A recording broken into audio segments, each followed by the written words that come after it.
Olá, venho novamente hoje para falar sobre o racismo. Procurarei centralizar mais a minha abordagem no seu aspecto histórico, religioso e político-social.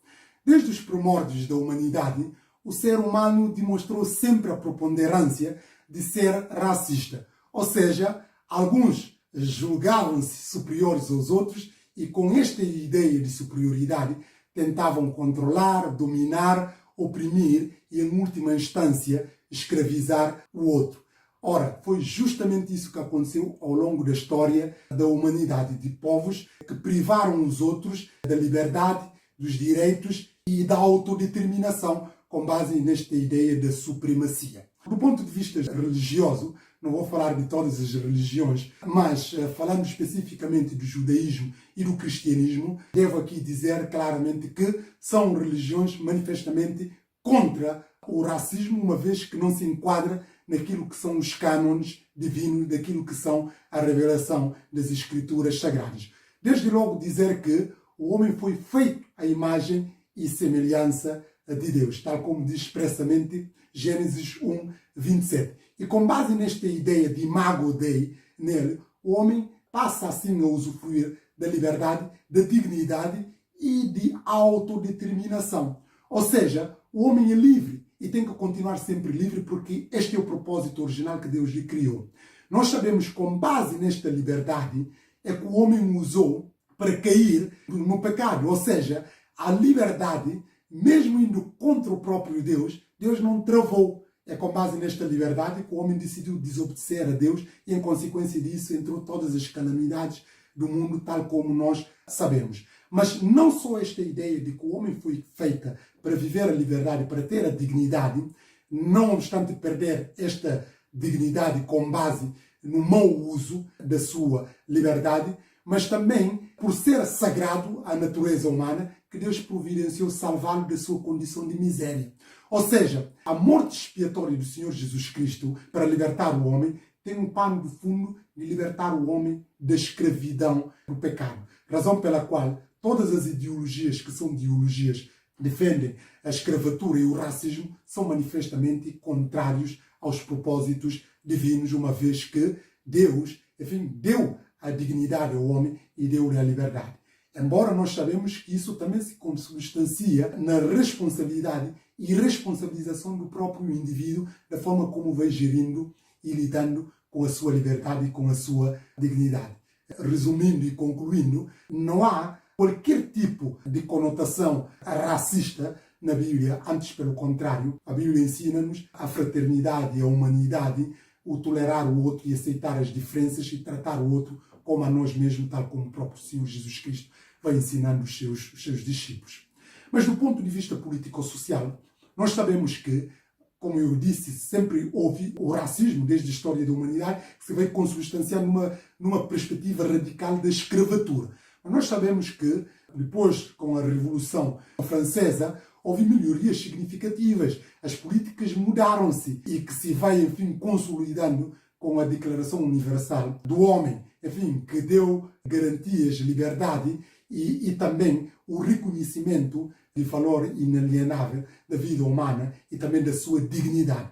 Mas nós sabemos que, do ponto de vista político-social, uma coisa é aquilo que se apregoa ou que se escreve nas leis, na Constituição e nas leis das repúblicas dos países. Outra coisa diferente é a mentalidade que está enraizada, que está, subjacente à natureza do próprio ser humano. Aliás, dizia um grande professor meu, um ilustre catedrático, explicava-nos que há uma tendência das pessoas quererem confundir o direito com a lei. Uma coisa é o direito, outra coisa bem diferente é a lei. Naturalmente que a lei tem que acompanhar o direito, mas nem sempre é isso que acontece. O que nós vemos aqui, que houve ganhos do ponto de vista legislativo, de haver leis ditas podemos considerar perfeitas, mas que não traduzem aquilo que é a realidade do direito, porque nós sabemos ainda que continua a haver racismo nas sociedades ditas mais transparentes, mais democráticas, nomeadamente aqui na Europa e nos Estados Unidos da América, não obstante não ter propriamente base legislativa, mas continua a haver porque há um costume assente com prática de convicção e obrigatoriedade que leva com que ainda alguns estão a ser segregados estão a ser discriminados, estão a sofrer por preconceitos, etc, etc. Ou seja, vendo o racismo numa perspectiva geral, faz parte da natureza do ser humano, razão pela qual é uma realidade transversal ao próprio homem, desde os seus primórdios até aos nossos dias, e vai sempre projetar, enfim, no futuro e por aí, enquanto subsistirem as sociedades. De modo que eu não tenho propriamente uma visão minimalista daqueles que consideram que o racismo é a relação do branco para com o preto. Não, eu não tenho esta visão redutora, uma vez que o racismo é do homem de branco para o preto, da mesma forma também do preto para com o branco. E, paradoxalmente, do branco para com o branco e do preto também para com o preto. Aliás, a história pode nos testemunhar isso, de genocídios que aconteceram, nomeadamente aqui, na Europa, mais precisamente o genocídio armênio e também o antissemitismo que se deu depois da Segunda Guerra Mundial, que dizimaram milhares e milhões de vidas porque se defendia a superioridade da raça ariana, da raça mais pura. E com base nessa ideologia extrema, procurava eliminar todos aqueles que faziam oposição. Mas havia, mais perigoso de toda, é a solução final, que é um eufemismo para, enfim, acabar com todos os judeus. Ou seja, o antissemitismo. E os judeus propriamente não são negros. E ainda hoje continua essa ideia de antissemitismo, de alguns que não querem a existência dos judeus. Falei dos armênios e falei do antissemitismo, que são casos mais flagrantes que nós assistimos aqui, que aconteceu na Europa. Mas também nós temos, por exemplo, em África, por todos os exemplos, o genocídio que aconteceu no Ruanda, que dizimaram vidas aproximadas mais de 18 a 1,5 milhão de pessoas entre os próprios africanos. Alguns dir-me-ão, mas isso tem a ver com as questões políticas. É importante dizer que o racismo tem sempre subjacente na sua ideia, no seu substrato, a política. Política de superioridade, política de complexo e política de querer dominar e controlar o outro, etc, etc, tal como eu tinha vincado. Mas, então, como é que nós podemos lidar com essas situações? Tal como eu já disse, que o racismo sempre faz parte e vai continuar a fazer parte do cardápio da natureza do ser humano, porque é uma coisa que ele herdou do pecado original. O homem tem, enfim, faculdade de fazer o bem e da mesma forma também tem a natureza de fazer o mal. São duas realidades que vão sempre acontecer enquanto existir o ser humano. Hoje em dia já se fala de um outro tipo de racismo, embora ainda o racismo tradicional continua, do homem branco para com o preto e, de uma forma reativa, do homem preto para com o branco e também determinados preconceitos que vão encerrando essas tensões raciais, etc, etc. Mas hoje se fala de um transhumanismo, isto é, uma forma diferente do próprio racismo, de invenções através de laboratórios, através de manipulação de células estaminais, de construir homens superiores e, com base nisso, também querer controlar o outro homem. E como é que se pode, enfim, combater o racismo? Para não só fazer um diagnóstico, é preciso também apresentar as soluções. A meu ver, diferentemente daquilo que se apregoa, de que para combater o racismo tem que haver mais educação, mais tolerância, mais multiculturalidade, conhecer o outro, etc, etc. Eu não comungo desta ideia, porque se fosse isto, já teríamos dado passos significativos no que toca ao próprio cancro do racismo. Porque, desde logo, os países que continuam a praticar de forma mais flagrante o racismo são países altamente desenvolvidos. Falamos aqui, precisamente, aqui na Europa e nos Estados Unidos da América. São países que têm mais cultura, formação e que lidam mais com povos diferentes. Aliás, sempre lidaram e continuam a lidar, etc, etc. Mas, mesmo assim, continuam a ser racista. A razão pela qual, na minha ótica, não é só por educação, porque a maioria das pessoas altamente desqualificadas, altamente instruídas, altamente viajadas, continuam a ser extremamente racistas, etc, etc. A meu ver, o racismo só se pode combater com moderação, tolerância e com valores do humanismo.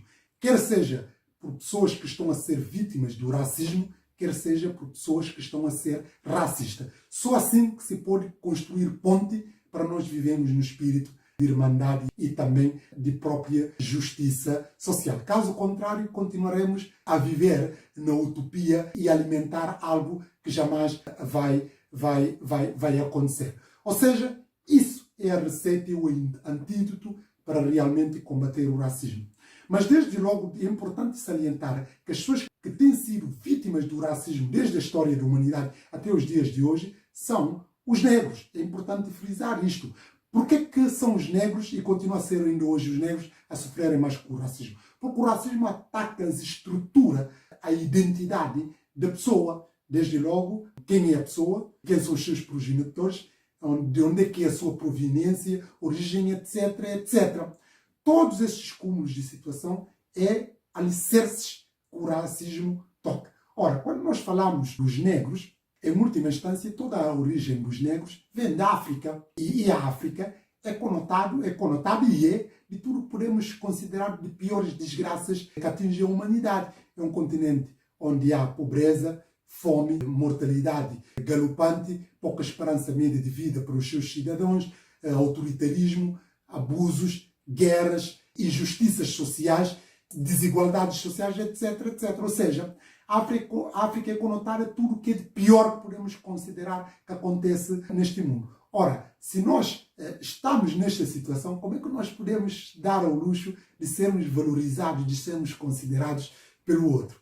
Isso é uma utopia. Aliás, dizia um ilustre, bem conhecido na nossa praça, que falava na racialização da pobreza. Porquê? Porque quanto mais uma pessoa é pobre em todas as dimensões, torna-se mais vulnerável a fim de poder ser objeto de preconceito, objeto de discriminação, objeto de opressão em última instância. Razão pela qual, para o homem negro libertar definitivamente do racismo, é preciso a afirmação no panorama internacional da África, porque só a afirmação da África que pode libertar em última instância definitivamente o homem negro. E esta afirmação passa-se por boas políticas, investir na formação e na qualificação e também nas políticas públicas e execuíveis e a nível de desporto, a nível da cultura, a nível da economia e etc, etc. Porque só a afirmação da África no panorama internacional, os africanos e os afros vão ser vistas com os outros olhos. Porque é aquilo que eu estava a dizer, a tendência natural é do ser humano querer controlar o outro. E quanto mais uma pessoa está numa posição de vulnerabilidade, fica mais fácil ser controlado, ser dominado e ser ignorado e ser, enfim, segregado, etc, etc. Ora, é isto que acontece em África. Só para terem a ideia, essa ideia que eu estava a falar, a África não tem qualquer tipo de expressão, qualquer tipo de força de influência na arena internacional. A título exemplificativo, um dos organismos mais importantes do mundo, que é o Conselho de Segurança das Nações Unidas, a África não tem lá representante como dos membros permanentes. Todos os continentes têm, exceto a África. Por que razão a África não podia também estar ali representada? Porque se estamos a falar de um órgão que é muito determinante, que é muito influente no panorama mundial. Podia haver, mas para isso era preciso a convergência, a união dos próprios africanos para fazer essa reclamação, essa reivindicação. Só pena de desvincular as Nações Unidas. Mas nós sabemos que a África não está preparada para essa guerra. Porquê? Porque nós também sabemos que as próprias Nações Unidas visam mais ajudar os países em vias de desenvolvimento, não também para garantir, em última instância, paz e equilíbrio no mundo. Mas apoia mais países em vias de desenvolvimento. Quem são os países que beneficiam mais com as Nações Unidas? Naturalmente que são os países africanos. Logo, para entrar nesta guerra, é preciso também estar preparado para as consequências que se advêm desta guerra. E a África ainda não está preparada porque não temos líderes competentes, líderes comprometidos com aquilo que os pan-africanistas defendiam, que era da unidade africana e também da afirmação e dignificação do continente africano. Ora, todas essas calamidades que eu já evidenciei, do desprestígio, da miséria, da fome, do abuso, das guerras, desumanidade que acontece em África, também é fator propício para o africano e qualquer afro ser discriminado, porque aquilo que eu disse é que a discriminação baseia sempre na identidade do ser humano e esta identidade é impensável. O africano nunca pode se comparar com um europeu, não só por história já, enfim, que é uma história votada, enfim, à inferiorização, votada à escravatura, votada à humilhação, mas também aqueles que nós temos hoje que já se que já temos os nossos países livres e independentes, continuam a fazer aquilo que não convém, a não seguir os trâmites dos grandes pan-africanistas. Essa é a razão pela qual nós continuamos a ser dominados do ponto de vista cultural, do ponto de vista político, do ponto de vista, enfim, científico e nas demais áreas, etc, etc. Porque a África não tem qualquer tipo de expressividade, qualquer tipo de afirmação, qualquer tipo de dignidade do ponto de vista internacional. Razão pela qual eu entendo que o racismo, de uma forma geral, vai continuar sempre a perseguir-nos, sobretudo os próprios africanos. E para isso é preciso a consciência, como dizia alguém, é preciso a consciência, a consciencialização dos próprios africanos e poder lutar com armas da justiça, com arma da moderação, com arma da tolerância, mas com armas, sobretudo, de desenvolvimento, porque só assim que vamos ser vistos de uma outra forma, de uma outra perspectiva e, sobretudo, numa perspectiva positiva. E não há qualquer tipo de contrato social que vai eliminar definitivamente o racismo. Não há qualquer tipo de democracia ou qualquer tipo de legislação, por mais bonita que seja, entre aspas, por mais perfeita que seja, que vai eliminar, porque uma coisa é aquilo que está reduzido no papel, outra coisa é diferente, é a mentalidade, é a estrutura que é montada, é a própria natureza do ser humano de querer achar superior ao outro, humilhar o outro, controlar o outro e desprezar o outro, etc, etc. Ora, isto sempre vai continuar. Não tem aquela visão, a visão idealista, pregada por Tomás More, de uma sociedade justa e igualitária em todas as dimensões. Isso eu não acredito nisso. E nem também acredito que haja qualquer tipo de contrato social que vai erradicar definitivamente as injustiças sociais, nomeadamente o racismo. Pronto. Mas também com isso não quero dizer que eu seja pessimista. Não, de modo nenhum sou pessimista. Apenas realçar aqui, vincar aquilo que é a realidade da situação. Porque aí a realidade demonstra-nos que vamos sempre continuar com as injustiças sociais e com o racismo e com abusos, com guerras, etc, etc, porque faz parte da natureza do ser humano. É verdade que nós podemos tentar melhorar, podemos tentar mitigar algumas situações. Para isso também este vídeo está a ser feito para poder consciencializar as pessoas por este cancro que é o racismo. Até lá, como dizia Nelson Mandela, é preciso um longo caminho para a liberdade, para a emancipação do ser humano. Como dizia também Martin Luther King, e assim termino este vídeo, que é um sonho por concretizar. E este sonho só se concretizará, a meu ver, com a segunda vinda do Senhor Jesus Cristo, com aqueles que são regenerados pelo sangue do Senhor Jesus Cristo. Muito obrigado pela atenção dispensada. Até a próxima ocasião, se Deus quiser.